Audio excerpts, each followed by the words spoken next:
He didn't yell, he didn't argue, he didn't even send a final message. He typed one sentence, stared at it for a long moment, and then deleted it. And in that silence, he won. If you've ever been someone's option while they were your priority, I want you to stay right here.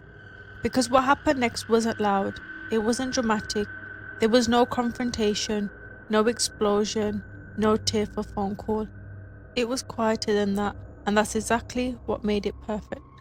Before we get into this, if you've ever been ghosted, stood up, or treated like you were convenient instead of important, hit that subscribe button right now, because this channel is where these stories get told, where people who stayed silent finally get heard. Like this video, drop a comment telling me if you've ever been someone's backup plan, and let's get into it. This didn't happen to me, it happened to someone I know. A few years back, we'll call him Daniel. Daniel wasn't the kind of guy who filled up a room the second he walked in. He wasn't loud, he wasn't flashy, he didn't have that magnetic, larger-than-life energy that some guys wear like a second skin. But he had something rarer than that. He had consistency. The kind of man who actually showed up, not just physically, but emotionally. When he said he'd call, he'll call. When you told him something that mattered to you, he'll remember it weeks later. When he cared about someone, you could feel it, not just because he announced it, but because every small thing he did confirmed it.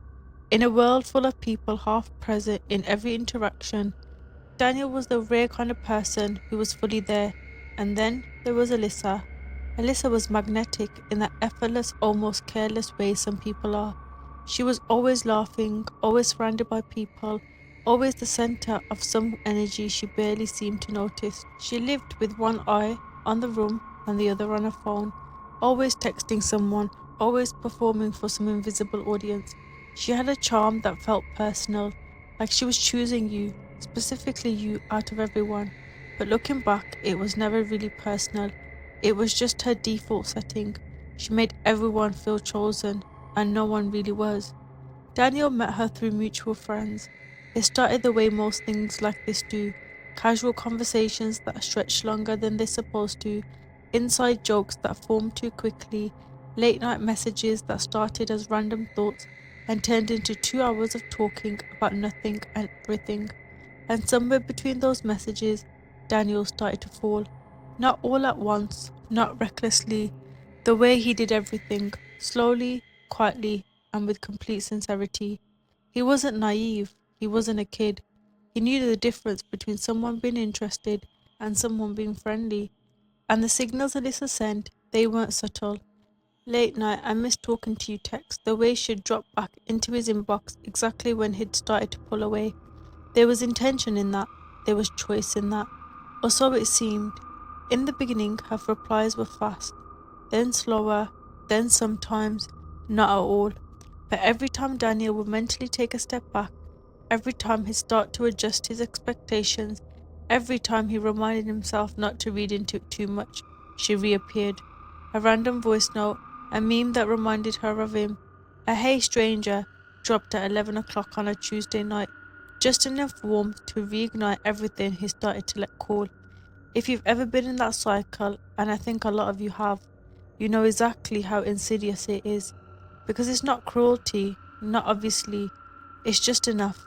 Just enough intention to keep you from leaving, just enough interest to keep you invested. It's a slow drip, and you don't realize how thirsty it's made you until you're waiting by the tap. Daniel knew something was off. He wasn't oblivious, but hope has a particular cruelty. It makes intelligent people dismiss obvious things over and over because the alternative is accepting a disappointment they're not ready for. So he held on, and then one day, after weeks of that back and forth dance, he made a decision. He asked her out. A real date. No, we should hang out sometime energy. A real, intentional invitation. He was clear. He was direct. He was, in the truest sense, present. And she said yes. That night, Daniel got ready early. He chose a quiet restaurant, not trying to impress her with flash, but with thoughtfulness. Somewhere where you could actually hear each other. Somewhere a conversation could breathe. He wanted it to feel real, because for him it was real. He arrived a few minutes early and sat down. Then he checked his phone, nothing. 10 minutes passed, then 20, then 45, each minute carrying a specific weight, the kind that doesn't feel like time passing, but like something draining. He kept his face neutral. He watched other tables filled with people laughing, plates being set down, glasses clinking. He looked normal, but inside he felt the slow collapse of something he'd built carefully and quietly over months. And then his phone buzzed. Hey, I'm so sorry, something came up. Rain check? No explanation, no call. No, I'm on my way, just running late. Just something came up. Daniel stared at that message for a long time, and then he typed back, no worries, another time. He closed the app, he paid for his water, and he drove home alone. Now here's the part that tells you everything about who Daniel is. He didn't spiral, he didn't blast her on social media, he didn't send the long message he drafted in his head on the drive home. He just absorbed it and gave her the benefit of the doubt. One more chance. A week later, she reached out again, more energy this time, more warmth. She apologized properly, or at least it felt proper. She said she felt terrible, said she'd make it up to him. She suggested a rooftop bar in the city, the kind of place with string lights and a skyline view and enough ambiguous to feel like a second chance. And Daniel went. She was already there when he arrived, smiling, warm, dressed like she'd actually made an effort.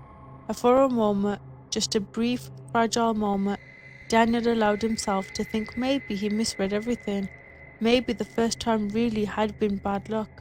They talked easily, laughed at things, found that same rhythm that had hooked him in the first place. It felt natural, almost too natural, like she could turn this on and off, like it was a performance she perfected and he was just the latest audience. And then halfway through the evening, her phone lit up. She glanced at it, then glanced at it again, then smiled, not at Daniel, but at the screen.